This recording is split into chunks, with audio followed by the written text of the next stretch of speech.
The rule says port blockades always escalate.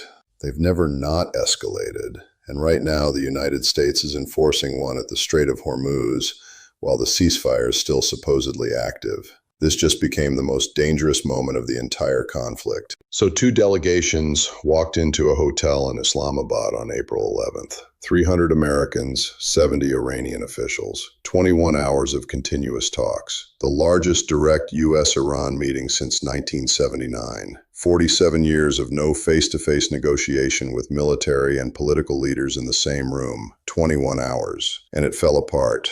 Not because they didn't try, but because the gap between their positions was unbridgeable. The U.S. demanded abandonment of all uranium enrichment, complete surrender of the nuclear program. Iran demanded control of the Strait of Hormuz, release of $6 billion in frozen assets, and removal of all sanctions. They weren't negotiating. They were stating maximalist positions and waiting for the other side to blink. The other side didn't blink. By April 13th, at 10 a.m. Eastern, the Navy threw a noose around every Iranian port. Not the whole strait. CENTCOM walked that back within hours of the White House announcement. Just Iranian ports. But make no mistake about what happened here. This is a blockade, and blockades are not negotiation tools. They're not pressure tactics. They're not carefully calibrated warnings. They're acts of war dressed up in legal language. Every nation in history has understood this, and every nation has understood what comes next. Let me show you the three principles that make this inevitable. The first principle is total economic strangulation. A blockade says nothing in, nothing out, no food coming through, no medicine, no fuel, no spare parts, no raw materials. Every single day the blockade holds, the Iranian regime loses visibility on its currency exchange rates. Its trade networks collapse a little more. The military has to choose between feeding soldiers and keeping power stations running. The choice gets uglier every 72 hours. Iran moves roughly 10 million barrels of oil every single day through that strait under normal conditions. That's approximately 90% of its total crude exports. 90%. You cut off 90% of your revenue stream, and you don't have a week to think. You don't have 5 days. You have maybe 72 hours before you're in survival mode. Your military needs fuel for vessels. Your government needs currency to import food. Your central bank is bleeding reserves. That's the first principle. Strangulation works fast, and everyone knows it. The second principle is that the side being strangled doesn't wait. It doesn't sit down and negotiate from a shrinking position. It doesn't hope that tomorrow the blockade will loosen. Every hour, every single day the blockade holds, the regime's options get worse, not better. They don't improve. They shrink. So the strangled side moves first. It escalates, not because it wants to, not because it's reckless, but because the mathematics of survival doesn't allow anything else. A leader facing economic collapse in 72 hours has exactly 2 moves. Move 1 is total capitulation. Surrender the nuclear program. Release all frozen assets, accept all demands. Lose face with the military. Probably get removed from power by your own generals. That's move 1. Move 2 is to fight. You might lose the fight. You probably will lose the fight. But you keep your army behind you. You keep the narrative. You don't go down alone. Your military respects you for trying. So the choice between surrender and fighting becomes the choice between regime collapse and regime survival. Every leader picks survival. Always picks it. That's the second principle. The third principle is this. The United States already won the air war. Completely. Air dominance was total and uncontested. But air dominance doesn't control a strait. It controls the skies above the strait. Those are different things. To control the Strait of Hormuz, you need ground forces on both sides of the waterway, which we don't have and can't deploy.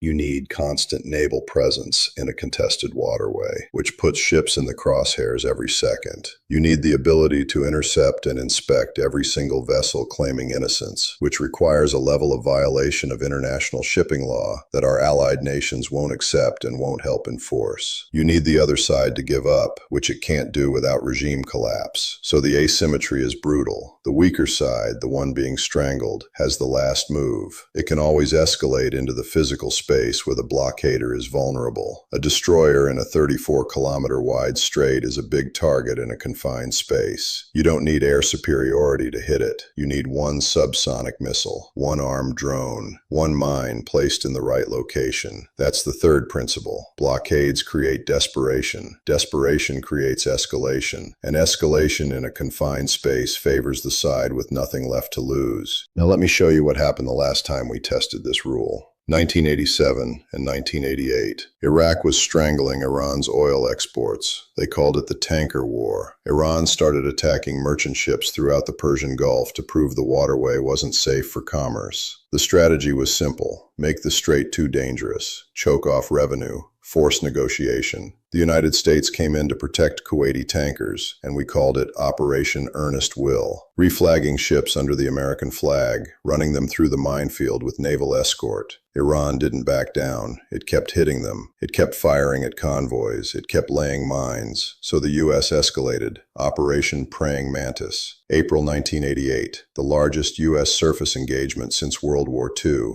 We sent destroyers and frigates into the Gulf. We destroyed half of Iran's operational navy in a single coordinated strike. Iranian frigates went down. Corvettes hit and crippled. Oil platforms used as military bases were flattened. The Iranian Air Force tried to respond and took losses. The whole naval force got crippled. It was a military victory so complete that textbooks still cite it. And what did Iran do when faced with defeat in open water? It surrendered? No. It pulled back, regrouped, kept the capability to threaten the strait. For 30 years, 3 decades, the blockade worked militarily. It failed politically. The regime survived. The war ended not in an Iranian victory, but in a ceasefire, a stalemate. Both sides claimed partial success. Iran kept developing missiles. It kept refining uranium. It kept threatening the strait. The United States won every engagement, established freedom of navigation, disabled Iran's navy, and achieved every tactical objective. But the actual outcome was stalemate. We won the battle. We didn't win the war. And we didn't learn that imposing strangulation on a state that controls a geographic choke point doesn't produce capitulation. It produces crisis after crisis after crisis, with the choke point staying closed or controlled by the other side. Here's what's happening right now. April 13th. The blockade is brand new. The ceasefire that was supposed to keep 2 major militaries separated and negotiating is now in its most fragile state. It's not dead yet, but it's dying. Iran called the blockade piracy. It said any warship approaching the strait would be treated as a direct violation of the ceasefire. The IRGC, that's the Islamic Revolutionary Guard Corps, Iran's elite military force that answers directly to the supreme leader, promised a severe response. Not a warning, not a threat, a response. That's not rhetoric you can ignore. That's a timeline. When a military institution says you're violating our ceasefire and we will respond severely, that's the narrative justification being built for the next strike. They're boxing in their own leadership. They're making it harder to back down. The U.S. had 2 destroyers in the strait on April 11th doing mine-clearing operations. The Frankie Peterson Jr. and the Michael Murphy. The Iranians claim they were forced to retreat. The Navy says that's completely false. But the fact that both sides are publicly arguing about whether a confrontation happened tells you something crucial. The strait isn't a negotiation zone anymore. It's a flashpoint. It's a place where incidents turn into escalation in hours. 800 commercial vessels are stranded in the Persian Gulf right now. 800 ships. About 20,000 sailors and crew from India and other nations are stuck on those ships, watching the fuel gauge and the food supply. They didn't start a war. They didn't choose sides. They didn't sign up for this. They're hostages to geography. And geography is what makes this escalation cycle so hard to break. The Strait of Hormuz at its narrowest point is 34 kilometers wide. That's 21 miles. You could almost see across it. 230 loaded oil tankers were waiting inside the Gulf as of 9 days ago. They can't get out. They can't go in. They're floating inventory while the market goes haywire. Brent crude jumped to $102 a barrel. That's 7 to 8% price increase in days. West Texas Intermediate hit $104.97. The U.S. gas price at the pump was $4.12 on April 12th. That's $1 more than last month. Inflation was already 3.3% in March. Now it's climbing because energy just got more expensive across the entire economy. But here's what nobody's saying out loud in Washington. The blockade only works if the United States can enforce it. And enforcing it means intercepting ships in international waters, checking manifests, determining if cargo is destined for Iran or just transiting through. That's not a legal blockade, that's seizure. It violates the principle of freedom of the seas. International law allows blockades of enemy ports. It does not allow interception of every merchant vessel that might be Iranian-bound in open water. At least 2 vessels already paid Iran tolls, over $1 million